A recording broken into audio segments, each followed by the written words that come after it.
Jackie, Coral, Jackie, what's up? Oh, nothing. Psych.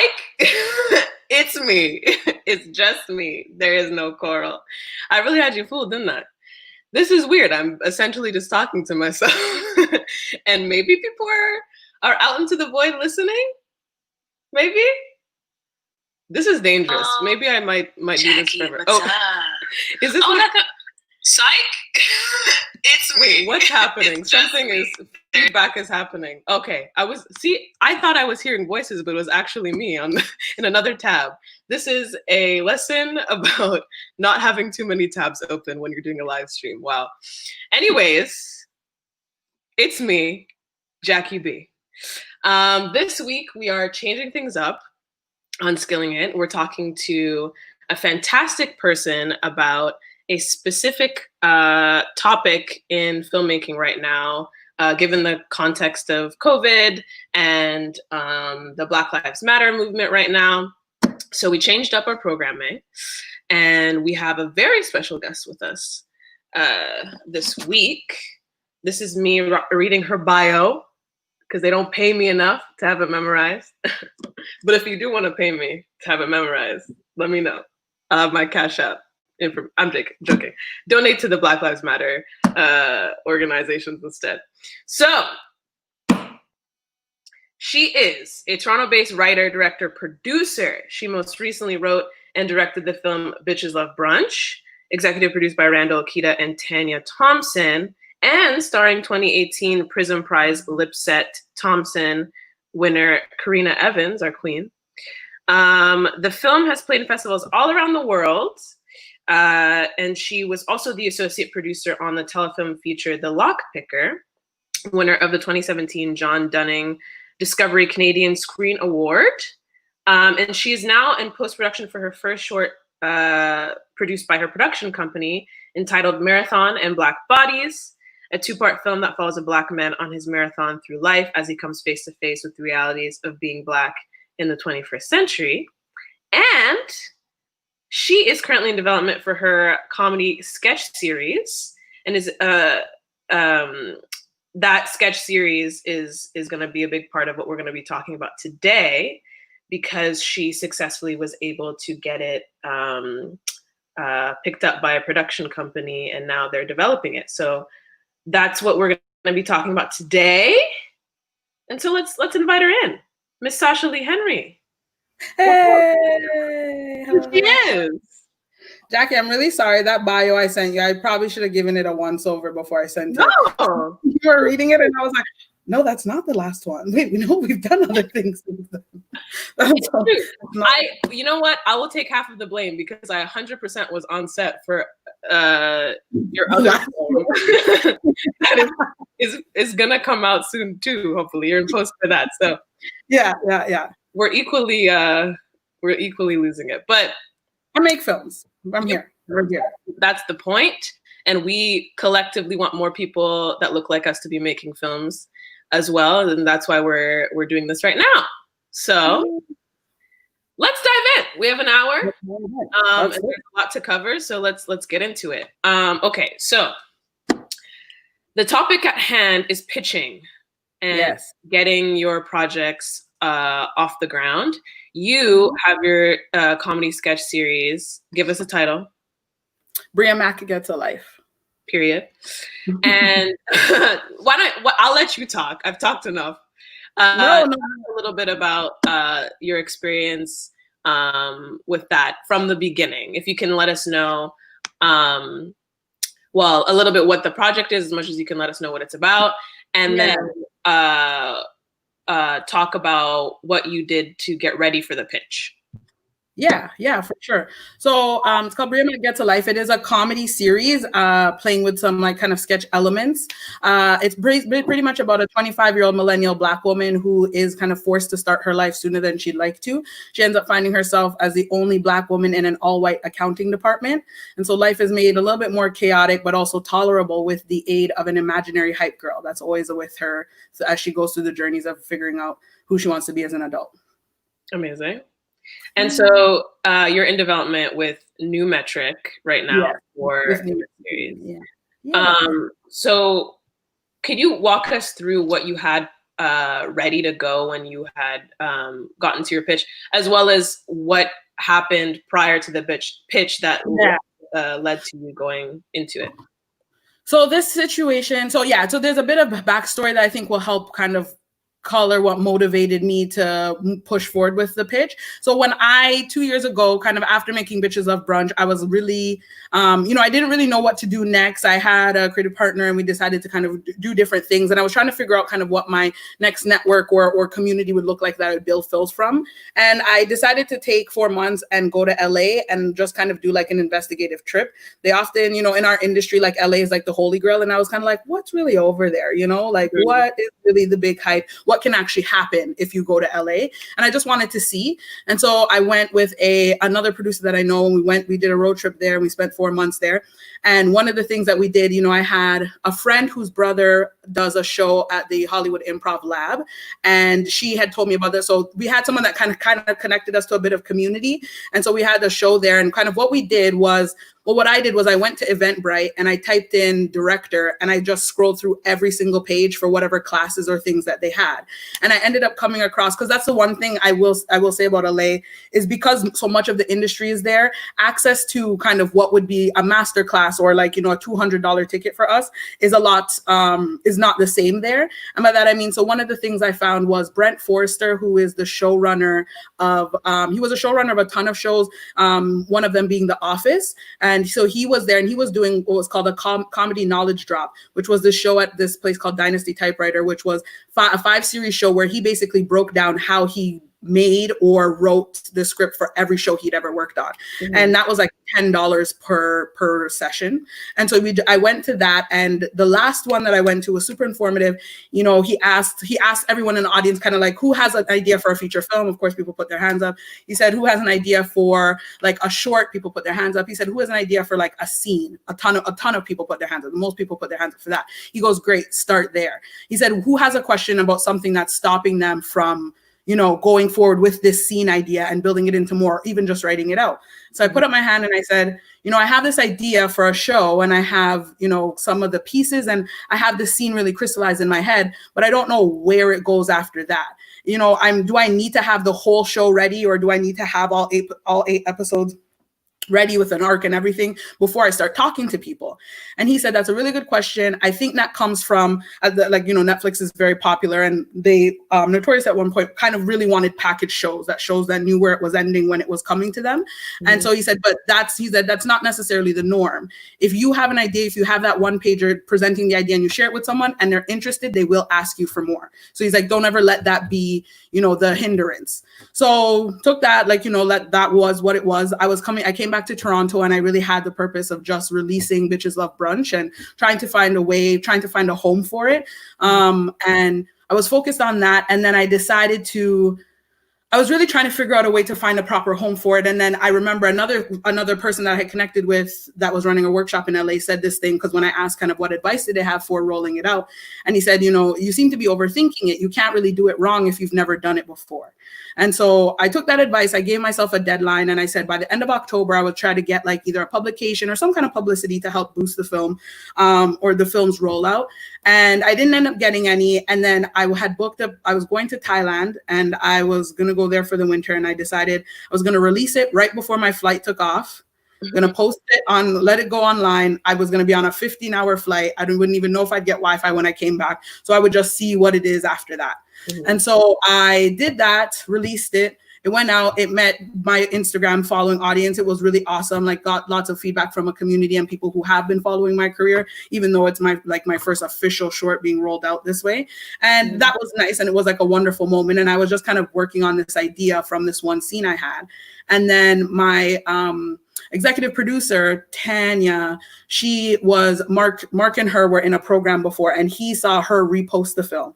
He watched it and reached out to Mark is the EP of New Metric, executive producer of New Metric Film. And so he reached out to her and asked if we had any plans for it or doing something else. Had any other plans for Bitches Love Brunch. And at that time, I knew that the idea that had generated from, I wasn't working creatively with that person anymore, and I didn't have any plans to pursue it.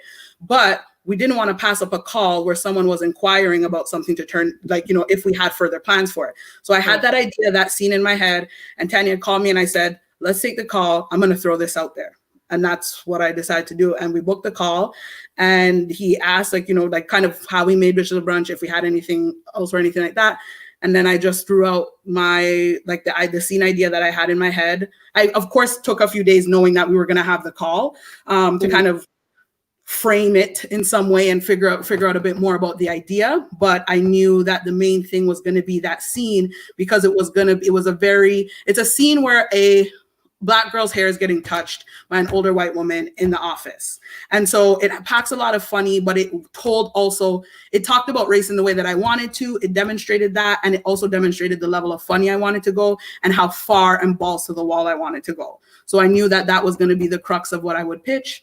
And then I pitched that on the phone, and then, yeah, took off from there. They were really excited. And so you only had one scene from a show that you're now developing when you actually sat down with the people you're developing with. Yeah, kind of. I had a character. I knew who that character was and where they were at in their life.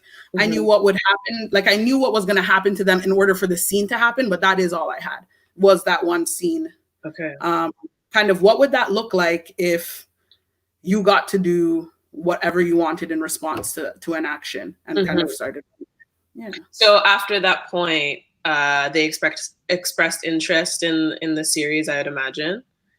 Yes. So what happened after that was they asked if we had anything else, and I was like, I have a one-pager sheet, a rough thing with some notes and some jotted things. We can put it together and blah blah blah. And they were like, okay, great. And luckily for me, the call was the last week. We ended up having that call. It's like I remember it like 9 days, because I was in Thailand, Mark was in London, England, Beth was in Toronto, and Tanya was in Japan. And so there was like 4 different time zones in play, scheduling that call. And I remember them, but it was also the last week before Christmas holidays, before places were going on office shutdown. So I was like, when we come back into the new year, why don't I just like, well, I'll show the one pager, but right off the top of the new year. So that automatically bought me a little bit more time. But then, yeah, I dashed like hell. Tanya, I got on the phone and I put together, like, started taking all the ideas I had and the pieces, and I put them into a one pager and just started finessing and massaging there. And then the minute I started putting them out in paper, then like more and more pieces came together. But then, yeah, so then when we came back in the new year, I shared with them the one pager, and I was like, yeah, I mean, and I tried to be super forthcoming, like with the one, like as rough as it was, or kind of things that I thought maybe even could be potentials, and really letting them know where I was at with it. Was kind of exciting for them that I wasn't being like close to the sleeve type of thing with it. And so and that really excited them, because when they saw, like, you know, there was maybe more legs and there was more than just that one funny scene, because I'm sure that's what you think, right? It's like, okay, that's great, but do you have more? And so then from that one pager, then we moved into the next step, which was the development deal. Okay. I want to take this moment to just point out something interesting about what you're saying, which I think is very true when it comes to these situations, is that there isn't just like the one pitch meeting and then you're golden, like you're ready. Like oftentimes, I'd even say from the cases that I've heard for other people who have deals similar to this was pretty quick. Like the fact that you had your first initial meeting with that scene, and then you got other documents ready, your one pager, and then had a more formal meeting that led to the development deal. That's pretty fast. Yeah. I mean, the good and bad thing was I didn't have a reference for it. Right. So I just knew that, like, once I had kind of investigated new metric myself of just like, because I am weary of anything that happens too fast in this industry. Yeah. You know, and so before even the next step, part of the work that I was doing was, yes, preparing the one pager, but then also me considering for myself, past this one pager, do I want to keep talking with these folks? You know what I mean? Right. Because what I think I was always aware of was that there was something that Bitches of Brunch was tapped into that I know we weren't having here yet in Canada, and only relatively recently did it pick back up again in the States. We saw that big wave in the late 90s, early 2000s in the United States by way of like ensemble casts with Black girls that weren't about them being baby mamas and their boyfriends in prison. And then that died down, and then it started to pick back up in recent years, but it hadn't yet happened in Canada. So I knew that there was something to the project and that it was speaking to how it, so I guess what I'm saying is I knew I had something to offer, and I wanted to make sure that if I was going to be giving it up or inviting people to work on this thing with me, that I was as sure about them as they were about me, type of thing. Mm-hmm. And so I did some of that. That's what I also spent that time in that 2 weeks doing, was investigating them, because it looked like it was happening so quickly. And so I wanted to make sure. Yeah. And I would think that like, this will be the experience of a lot of people because of this call to action and pressure from so many people to start making these stories more often. So it's good. This is we really picked the right person to talk to in this situation. And I will also say there's the phase of it. There's a development phase that I've just New Metric, and then there's also the development phase of like trying to get a broadcaster on and that stuff. So we'll get there. We'll get there. We're just at the beginning here. We're at the beginning of the journey. Okay. So you made your one pager. You gave a bomb ass pitch, I'm sure. And so now they offer you a development deal. Mm-hmm. So let's break that down. Actually, before we get into that, did you have a pitch document that you used? No, not really. I had like the one page was a little bit stylized, and by that I mean like I had a font choice that I thought really represented the title well, type of thing. And like, but it's you laugh, but as simple as those things are, right? Like you are making decisions when you decide to send this in Times New Roman versus like lemon milk font, right? There is a style thing being communicated. It's because I just used lemon milk for a poster I was doing. That's why I said the top of my head. But it is as subtle as that seems. It is telling you a little bit about the energy. It's carrying a little bit of that style through the film. And so other than that, not really. But that was part of the thing so it's kind of like part of the thing what we did was while I was in the development deal with them, I worked on that for when we went to like broadcasters and the network as well. Okay, great. Okay, so now they offer you the development deal. I want to talk a little bit about what it means to be signing that deal and maybe some steps that you should be taking in order to make sure that you're protecting yourself, or just like general ideas as to what you should be doing when someone's offering you a contract. Okay, so if you could talk about like what you actually saw in the contract, some things that maybe surprised you about what is being stipulated. Yeah, so in the contract, almost everything is up for grabs in a way that I didn't anticipate. So it's on the condition. So there's the agreement between you and the production company that's laid out, and then there's a set of conditions. And I don't know if all agreements would go this far or what have you. Again, like, I'm pulling from a limited scope of reference, but from my experience, what was I going to say? Sorry. Yeah. So from my experience, when you have the contract, it's like what's between you and the production company. And then there's conditions like once we get a broadcaster or a network, what then it would look like.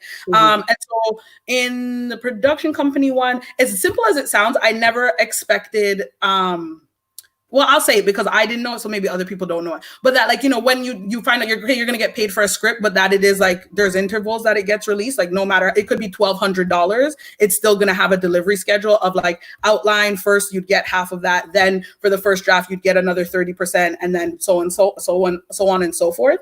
Which is because most development deals still aren't that much money. And so in your mind, you're like, what? $2,000? I'm going to pay my rent this month, but that it doesn't, you don't get paid that way like that. I came to the table with my creative producer, and so she was included in that. And it was interesting, I think, the things of just like, well, one thing I would say as a creator that you might not realize when you're going to development deal, but you can create a show. You might not be the showrunner, the person who directs it, the person who produces it, or the person who writes it. Like, honestly, right? Like, other people end up getting brought on or can be brought, and that's part of what you're negotiating. And I think one of the most important things I could say to people that's worthwhile, especially if you're like going to Banff soon or things like that, is think about what you're not willing to accept or what you're willing to walk away from. And if you can spend time thinking about that before you sign anything or before you even get a deal, that'll help. It'll be easier to also say no, because if you can't say no to $2,500, it's not going to be easier to say no to 25,000 if the relationship isn't aligned in the right way. So yeah, like things like, I would say how many episodes I would be guaranteed to direct versus and that, like, things like, like the other directors on the show, it wouldn't just be my decision. It's in consideration with them and the potential network, and it has to have that collective sign off. I know some people sometimes have this idea of just like, oh, I have this show and I have 6 people lined up to direct it, and so I think that, and it's like, you might believe in those 6 directors, and that could be part of the pitch, right? Of just saying, if you want this idea, it comes this way, and people can take or leave it. But there is it can also look like when you say, we love this idea, let's talk about who these 6 people are, because production companies want to collaborate, right? It's not, and you have all different kinds of production companies. You have production companies that are just like, give us the piece, the project, the thing, we'll throw it up here, great, done. But most production companies, people are working there because they do like story, or they like, you know what I mean? They like elements. They're trying to help bring something to life as well. And so they also want that say, or they remember, they're also, in my case, these guys know TV quite well, and they know a ton of TV directors. So let's kind of blend where we can get expertise and represent all of that stuff in together, and people that we all feel good about across the board. Things like that, I would say. Same thing for scripts, right? Like something that I learned from my agent, which I didn't know, is like, let's say you are, let's say I wrote a script for Joe's Fish Shop, right? And I wrote the pilot. We have like 5 episodes and I wrote the pilot of it. I've created this show. And let's say someone says, actually, we think episode 3 is going to be a better pilot. If I didn't write episode 3, if I wasn't the one if I co-wrote episode 3 with me and someone else, now me and that other person now created this show together, because the pilot serves as the establishing record of the show. Exactly. So things like that I've learned throughout this process that I didn't know. I mean, I'm mostly writing for myself, but it was just like it was just giving advice, like general kind of tips and things like that. But things like that I didn't know. Mine has a very clear, well, like I said, I'm the only one writing it, so I'm not concerned about that in any way, but I didn't know. So okay. That was new. Yeah, I'm glad you touched upon that idea of like thinking about not just your story itself and making sure that it's something that is going to be successfully pitched and that someone's going to want to pick it up, but also the power that you have from the beginning to try and, put in motion a lot of the things that we're talking about in this industry. And when it comes to racial inequity, you can take a stand. You have power in those meetings to be like, no, we're going to have these directors take part in this project, or inclusion writers. If you want to speak to inclusion writers, maybe, because I know that that's something that was actually a really important moment that you had with New Metric. Oh, yeah. Have I told you this story before? Yeah. How do you know that? Yeah, I mean, and like I said, there's a lot of, I did my own research on them before I went with them. And one of the things was like, that's a great thing about the contract, right? The Oscars had, like, I think, I forget her name right now, but she was in 3 billboards, said the word, and yes, Frances McDormand had just said inclusion writer, and me and Tanya were like, now's the time. We step up. This is where we say it. This is where we do it. We're like, okay, guys, the contract looks great. Just want to make one amendment. Hope this is not a problem. Okay. We did, and we found this inclusion writer, and we modified it, and the reply was, oh, we already have one. Like, you can check on page, whatever, it's already there. And I was like, oh, that's so great. I'm so glad that we're on the same page. And really excited for that's great. That's awesome. Yeah. And so like those were some of the instances and things that happened that let me know I was already in that I was in bed with good people, and that and the relationship has continued to flourish, and I really enjoy working with them. But those were there are another example is like, I remember when we were talking about who could be the potential like showrunner, director, partner type thing to me for creating the show, and we're talking about people and we're trying to find Canadian names, and I only know of so many Black ones. The few Black women that I know that are showrunners in the city can only run so many shows at any given time. And so, yes, naturally, of course, like other names come up and they are white showrunners and some of them are men and things like that. And we were having a meeting where everyone was going to come bring the names that they had and we'd kind of talk and what have you. And it looked slim pickings for women of color. And I didn't know names. And before everyone else shared their names, I was like, I do have to say, and I remember going in there just like, okay, well, now this could be it. Like, it might be done. But, and I was thinking about it, because I'm like, if this person is supposed to be my partner in creating a story about a Black 25-year-old millennial, I was like, I have to, like, I know there might not be very many Black Canadian women who are in the job or whatever, but I can't make this show without a Black creative partner, like a Black woman being the creative partner, in that position, right? Or if it is going to be a showrunner, like a woman of color holding that seat. And he was like, oh my God, you don't have to say it. Like, there's enough white people in the room. Like, don't even worry about it. There's enough of us. And I was kind of, because I was expecting, like, you really don't know, right? Like, you really don't know. And like I said, this is my only experience. And so you don't know what to expect. But I was having those moments, like I had my Superman pose in the bathroom and everything before I went in there that day. And I was like, this might be it. They might be like, well, listen, we don't really know those experienced people. Like I thought I was going to get that kind of response and I totally didn't. And so there's been a few instances on the way where I'm like, okay, yeah, I feel good about doing this work and pursuing this work. And especially I feel good knowing that I can take it as far as I need to accurately like tell a comedic story that involves race and what that looks like in Canada and not get pushback from my production company that I'm working with about anything that isn't just serving story, right? Like I can feel confident I'm not going to hear the bullshit of like, I think we need to use the word urban here instead of Black or like that type of thing. And that's obviously refreshing. So yeah. Let's go back to the deal and talk about lawyers. Yes. So you had your deal and most people contact entertainment lawyers to look over contracts in general. That's just what you do. Yeah. What was that experience like? It was fantastic. And I think I learned a great lesson that I'll remember for the rest of my life with it. Again, another thing that was noted is like my initial offer, once I called other people that I knew had gotten offers and I said, what did yours look like? Once I heard what theirs got, which is like shockingly low, I knew that mine was already reasonable. So like off rip, the offer that I got was relatively reasonable. So that again, like another mark for them in terms of like, okay, well, I didn't get completely lowballed. This is a solid offer based on what I'm hearing type of thing. Mm-hmm. And then of course, so my producer partner Tanya asked friends for lawyer recommendations because they asked if we had agents or lawyers, and at the time we didn't. Like Tanya and I are very like indie till we die type of thing. And we're all about like, you got a phone, you got a thing, let's do it and let's make it happen. And so we didn't, well, and I say that only because it's not a bad thing if you have an agent, but our brain had totally did not even think that way. Mm-hmm. And so they mentioned it to us. And so Tanya had asked around, she got the name of someone who was great, Danny Weber at Weber and Hall. It's a very like well-known, most people know Weber and Hall as entertainment lawyers. Mm-hmm. We talked to him, we had like a 20-minute conversation. He said some things, he did some things, he sends back the contract with some like red strike throughs and like some old school, like. Can I just, so your 20-minute conversation, did you pay for any of it? Like, I'm gonna get there. Okay. So we had 2 20-minute conversations, well, relatively 20 minutes, roughly, conversation with Danny, plus some email exchanges back and forth. It cost me $800. Now I was like, but it's been 40 minutes. Like, why? What do you mean?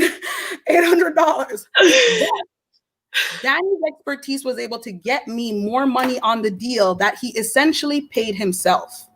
And so that's the lesson that I learned with it, is that I was able, like, if he was in, like, this sounds, I don't mean he's worth the money, but he did well worth that $800 job because he was able to add, like, top up the deal to a point where basically he paid himself. Essentially, right? You know what I mean? So and I saw the value there because it was a very short time, but it's just like, you aren't going to know all facets of all the things. There are some people who are experts in for it for a reason. Like you can cut the time in half by leaning on that understanding and just comparing it to a couple other things, right? I'm not going to take his word for it dead stamp, but if I talk to another, if I've already talked to 3 other filmmakers who tell me the offer that I have is better than the one they got, and now I'm talking to a lawyer who's saying, yes, this is solid, but I think we could get X. Like, you know, like I can feel confident in signing, like will feel more confident than not signing that and moving forward with that, because essentially now I'm looking at 4 people with some kind of experience with this who have endorsed this deal for me. Right. Okay. And were there any other stipulations that you had put into your contract when it came for just like your own personal development as a filmmaker? I'm kind of leaning towards a certain, if you catch my drift. I could just say, I know that you asked for like set visits, right? Oh, for other productions. I don't know if this is in your contract or if it was just something that No. I don't think I had asked for it. To be honest, that was completely prompted by them. Okay. I think when I was telling you that, I was saying that is a thing that you can, and like if you're interested in, why not ask for it, because it is very much like you're building it. But they were like, you know, Letterkenny's huge. It runs up in Sudbury, and I had the like really good fortune of being able to go up there with that team and shadow them for a week in prep. For a couple of days in prep, a week in production, and a bit of post. And so that opportunity was prompted by them. And I was like, of course. And so I just got to hang behind, hang with Jacob and Jared while they shot a ton of stunt type stuff and things like that. But but I would say that that's something that you could, like, if you're working with a production company and they have shows, right? And you're trying to get set visits or you're doing something like that, why not ask? They're investing in you, which is what they did to me with that, right? Is saying like, we'll bring you up to Sudbury, see what those things look like. It's for a production company who that was also new to me. I didn't really understand the difference fully between a production company and a broadcaster in the way that I do now, and the role that they play in between those two of like the creator and the network. And so it really was an investment in me and the story as a property for them, but then also me as a filmmaker, and TV writer, because I'm going to actually be holding those roles on set. But then that also becomes a super great bonus for me, because getting more experience, getting to be able to shadow. For sure. Okay, so you've signed the deal. The ink has dried. What do the next steps look like? The next step looks like figuring out a schedule, like a writing schedule, not only for yourself, but also with the production company. So we were in a pretty good flow, starting out as I was working on the pilot, like every week to 10 days, I would turn over a version of the pilot. And then while they had it for the next week to 10 days, they would kind of think of notes, and I would be working on the deck and flip that. And so we just kind of bounced those back and forth for about 4 months. And this is your deck for when you guys will work to go and pitch to broadcasters, correct? Yeah. Okay. Yeah. Great. And I just want to touch on I feel like this is a part of like this whole situation that really would give me like a lot of anxiety because beforehand, you know, you've taken your time trying to come up with this pitch and this project, and they liked what you've come up with. But now, as I think a lot of us will end up experiencing, is that, okay, what does it actually mean to be a filmmaker who's being paid to develop something? And there's formalized, you know? Do you struggle with that at all? I feel like you didn't, which is annoying. But no, I totally did. I did, and like I think I'm good at maybe saving face more than anything, but I definitely did, only because like the reality of it is, if I'm being completely honest, I had no sense. I did not have any discipline with writing. Right. And now all of a sudden I went from having no discipline and writing towards a grant deadline, or like if me and my friends are just going to shoot it, it can get done whenever. Right. And that's what ends up happening. So now all of a sudden it's just like I've told people a date and they'd like their script. And so like there was, for the very first few times, was just like this anxiety of just like, oh, I'm so sorry for the delay. I just want to we did this thing and just like, but it'll be great. Just give me a few more days and a couple of and like, but like, and I really have to pull myself more and more. And then it's always met with grace of like, I mean, the reality of it is like, it's coming from me. So I don't know what would they really do if I need a few more days, or like, you know, the bulk of the story is coming from me. And so I just had to come to terms with two things, which was one, stop saying sorry for the delay, switch out sorry for the delay and try thanks for your patience, right? Like it is, and like lose off of the guilt thing, because then I would just feel riddled with that anxiety and almost too anxious to actually write it then, right? Or to like finish it, because you're just like, oh God, I'm not going to finish this in time. I'm not going to finish this in time. I'm not going to finish this. I don't want to do it. Like that's how I would feel, right? When it's just like, but when talking it out with my producing partner, it was like so much fun. And I loved the ideas. I couldn't wait to write the script, but I just tied this anxiety in with the deadline because I didn't have a good relationship with deadlines that weren't like drop dead or nothing, right? Because if you miss that, like if you don't hit up OAC by 1 p.m., the girls ain't taking your grant application and they really don't care about anything else. Like they tell you on the site, make sure you start from the morning, because if you have technical difficulties, don't call us. I mean, they don't say that, but like they said. And so like, for me, there's a very big thread of something on the line in terms of like this, like you just will, and grants like happen twice a year. So if you miss the fall one, you're waiting 6 months, you're almost waiting 10 months. You have to wait 4 months for the next time to apply, plus the 4 months it takes to get your results, right? So if you miss one grant deadline, you're waiting 8 months again before that idea or something might get some funding somewhere. So this, and especially with the frequency with which we were doing it, and I was still working a full-time job or like, you know, different freelance jobs. And so I just didn't have a healthy relationship with writing as a thing I was getting paid for or like a daily discipline. And I mean, honestly, I've only just started to finesse it in quarantine. And more and more every time, just trying to, and it helps that I have a producing partner who can help get me out of my head of the time. And oh, this is the other thing. I'm sorry, I'm talking so fast and bouncing all over, but like looping them, I also realize it's just like loop them into it. If I'm stuck somewhere or I'm like something where like I'm not quite sure where to go, like send the draft. And I've sent the draft and I've pointed out those things and said, I'm looking at scene 11 for here and this for that, and see what they have to say. Again, right? I'm coming from this story in my head. I don't write TV every single day. I'm not coming from a 10-year career, but they do, right? They look at story and scripts every day. So maybe there's like, you send it and it's just like, it's the same as when you're getting notes from any trusted person, right? They're like, oh, this is why you can't think. You got to flip this and flip this, or maybe just even a couple prompts that'll jolt something. And so again, that's why they like the project, because they like the project and they want to work on it. So you ask them for like ideas and stuff. Of course, people are happy to help and they offer that all the time. And so take it if you need it, right? Like it's not like it's not your project or idea anymore if you confer with the people who are trying to help get it made on kind of what you can do if you're trying to get to this goal or what have you. Right. Okay.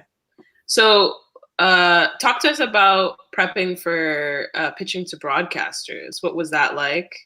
What did you have prepared? And what was like the collaboration like between you and the production company? Because now it's like you worked so hard to pitch to this production company, but now suddenly you guys are on the same side and you're up against Bell or whoever. Can I tell you something funny? I didn't realize we were pitching to the network when we were pitching to the network.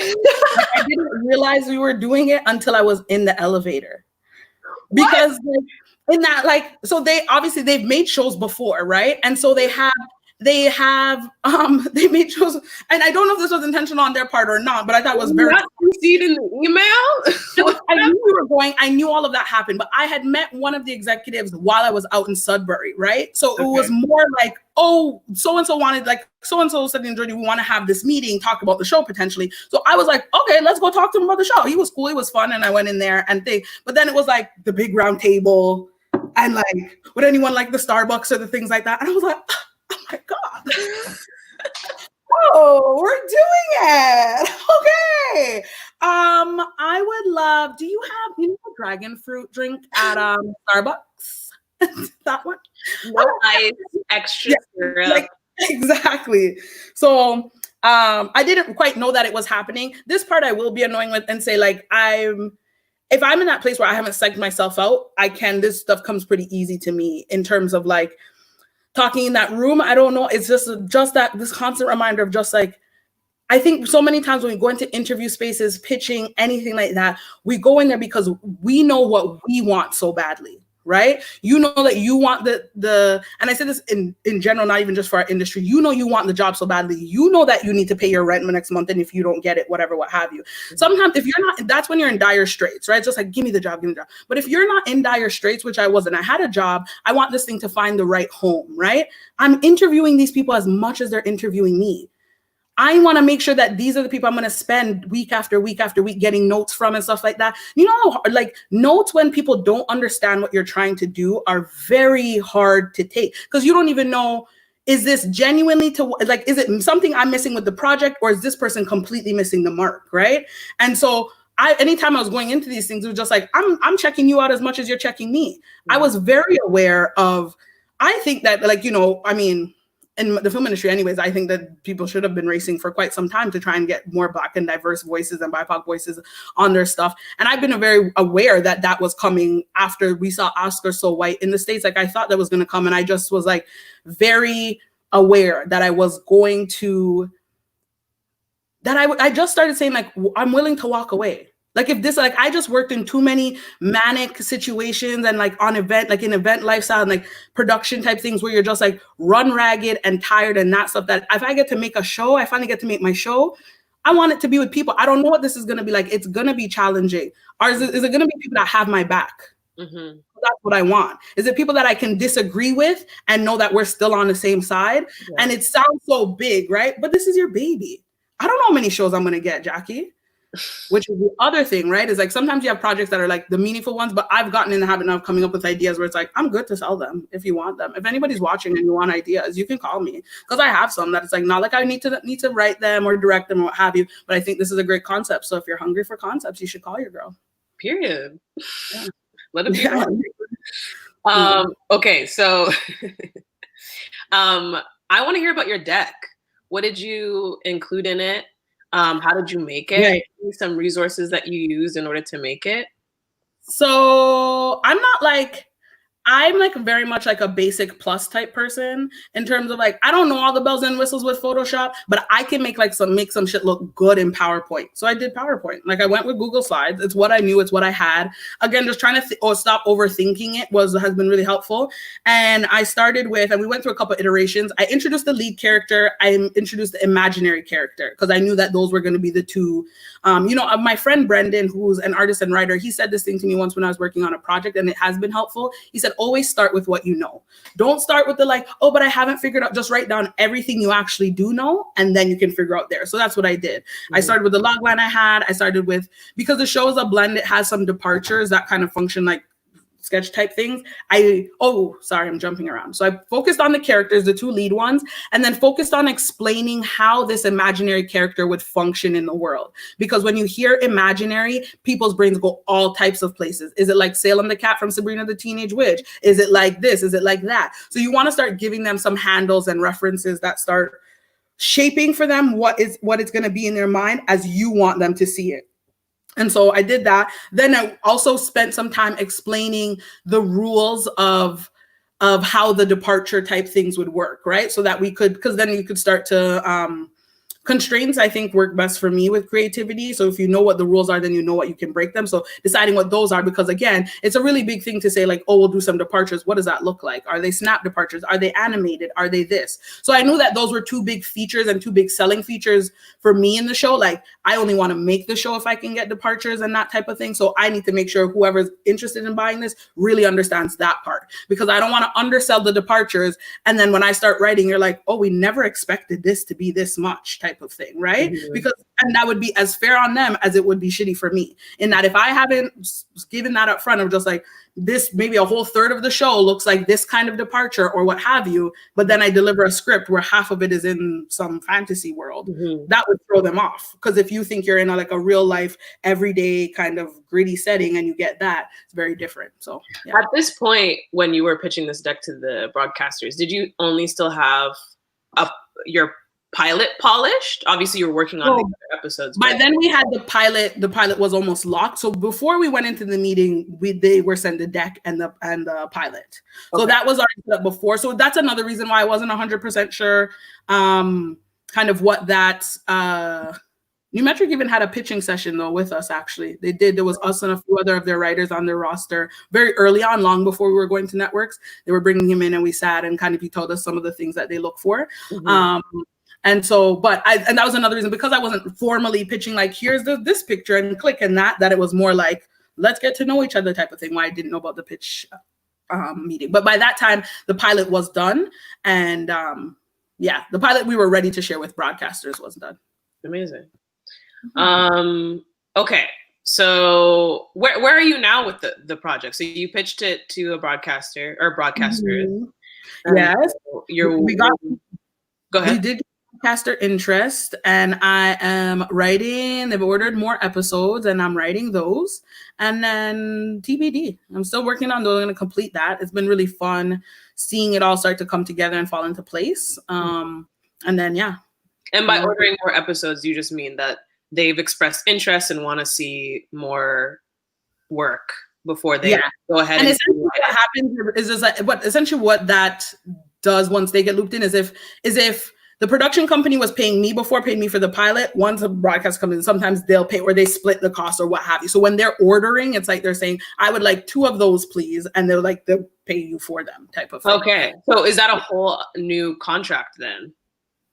Yes. Okay. But now, it is a whole new contract, but it was one I anticipated because, like I said, we had already done the version with the production company plus the once a broadcaster gets looped in. So nothing really shocked me. Right.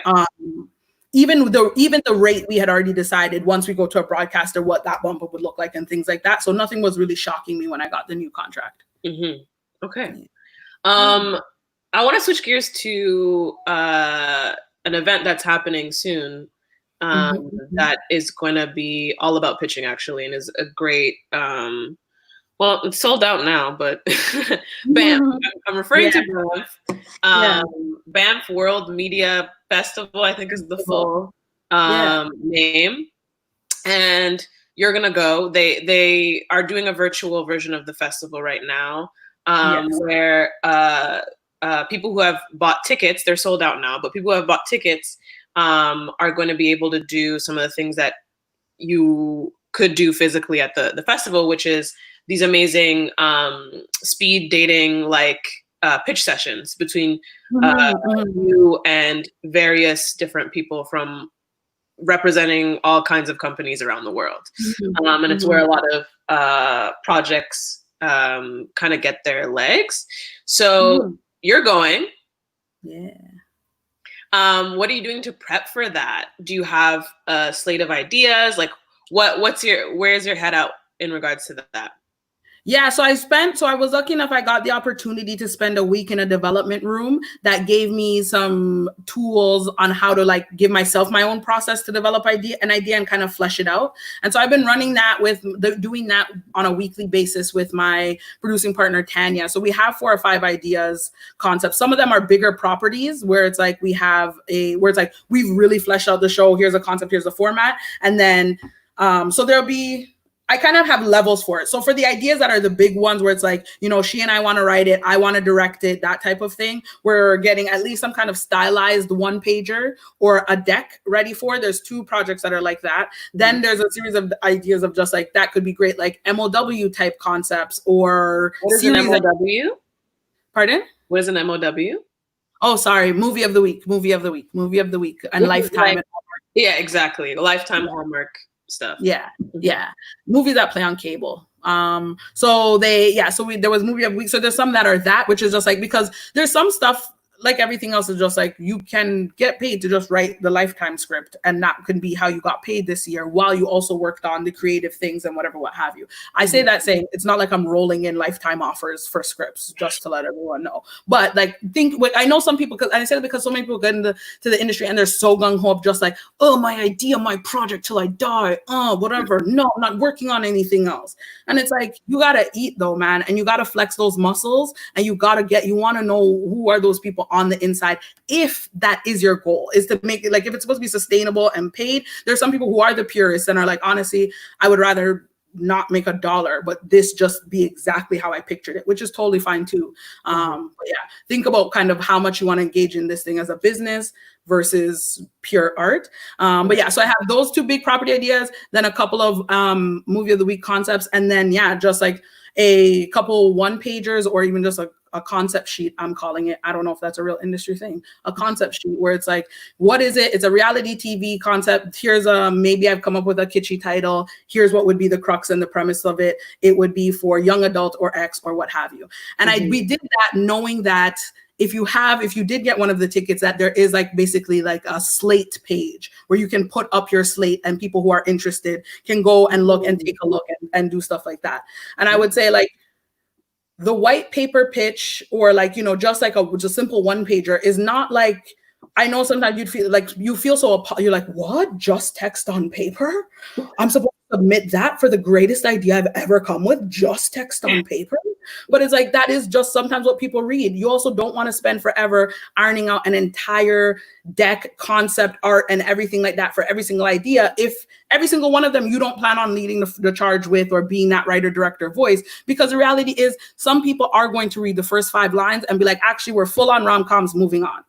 And so you really want, you'd want your work not to be in vain and to try and find some level for that. So it's a bit of an experiment for me with Banff and seeing how those pitches go and kind of who responds to what as well. With some of the newer ones like that concept sheet. I don't know if people respond to that. We'll see. Yeah. But like I said, more ideas that I'm just like bouncing around. So why not? It's a room full of buyers. For sure. And I also want to say, although you can't buy the tickets right now, they also offer a free pass, so you can go and watch a bunch of like panels and master classes and stuff. Yeah. And I would go ahead. I was just gonna say 2 things. I did talk. Beth from New Metric will be virtually at Banff this year. And if you have, sorry, what's her position in New Metric? She's a development executive. She's a development executive that I work with.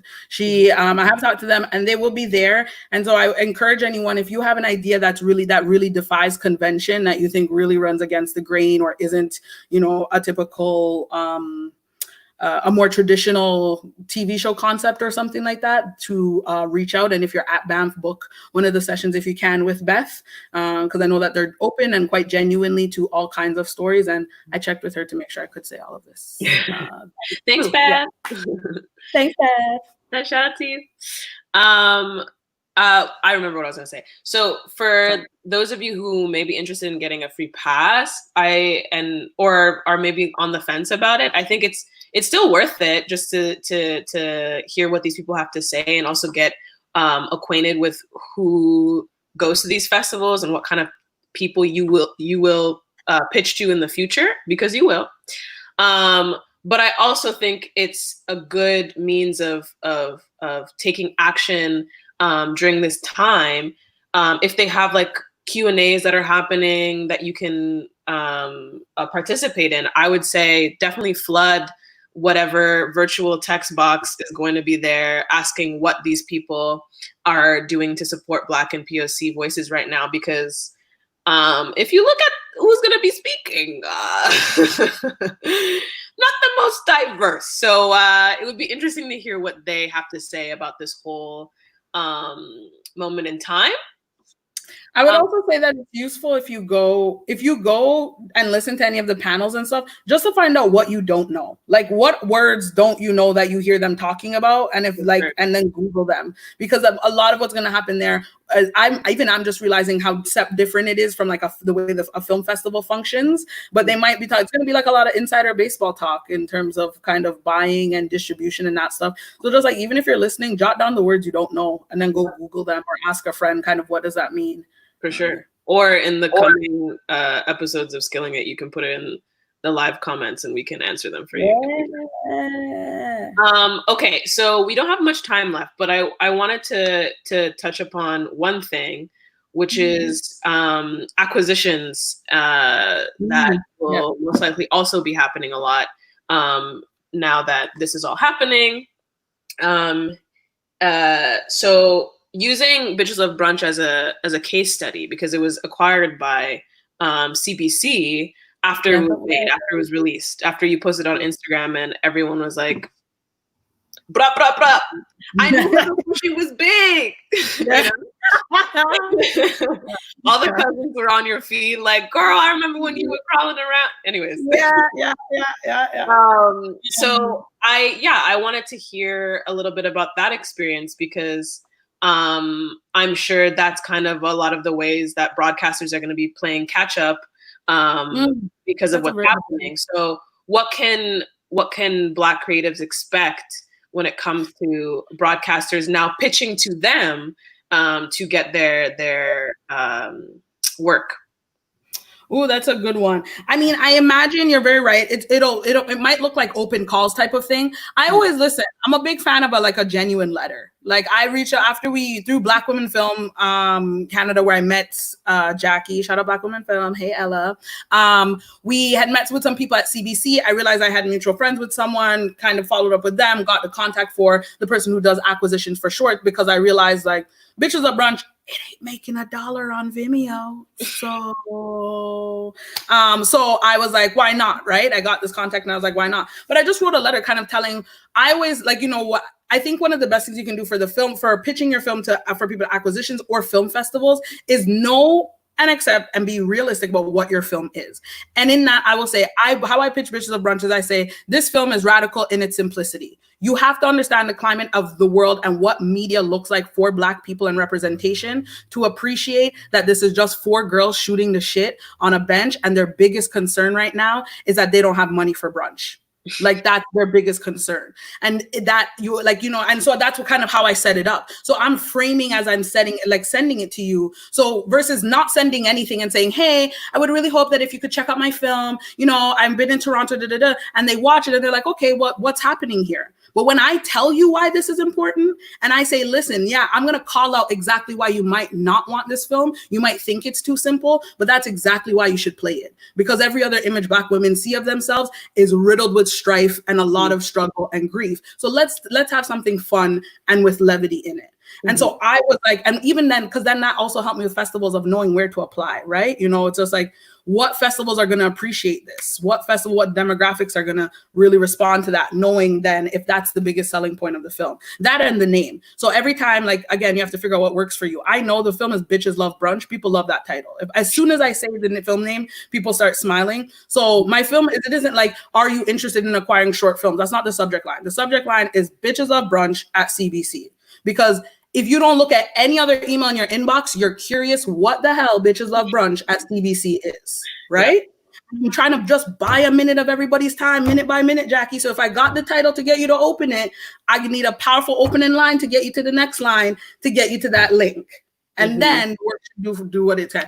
I mean, that's one of the ways that I can do it, because like kind of writing is my background. I worked in I did speech communication. And so I figure out those tools. Some people have other tools. It's like, maybe it's through your network and talking, and like, you know, maybe it's through your Instagram profile, someone you're connecting with there. But when it came to that acquisition, I just realized I had a property that wasn't really going to do anything else with it. Like I'd already gone through the films. Had moved on to the next feature. Why not just throw out an email? I already had all this copy that I had written about it from film festivals. Why not just throw out an email and see if it's interested? Paige over at CBC liked it. She picked it up. One of the pieces of advice I would give you is get your CRTC certificate. It takes a long time. So your CRTC certificate is like certifying the production as Canadian. And what you need if your film is, I believe, longer than 10 minutes to play with a Canadian broadcaster, that will be required. And that can take a long time. Paige 100% told me it was going to take a long time. And I was like, how long is a long time? And it was very long. So you pay your money before you have that, right? You cannot get paid until you show them the Canadian certificates thing. They do play it before they pay you, but Jackie, I got paid. You know, and I'm not really going to start speaking about it.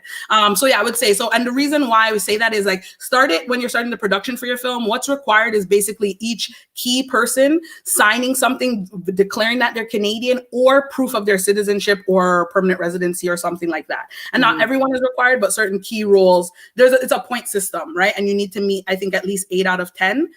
So at least, and there's a number of ways you can get points, like 1 for the director, 1 for the composer, a whole bunch of ways. But yeah, get started on that, because you can't get paid until you get that, and it can take a long time.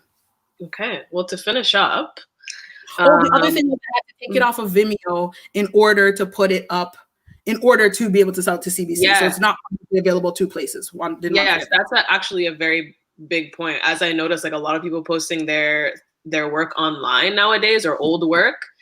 If you're thinking about approaching someone to acquire stuff, look into what stipulations surround like the release of your work, you know, like especially it can't be public usually. So just Look into that first. And if it is, there was another place where it was basically like, if it's online still, we'll pay you X. And I was like, but what if I take it down? And they were like, oh, well, then we'll take $500. And I was like, babes, don't worry, I'll take it down. Don't worry about it.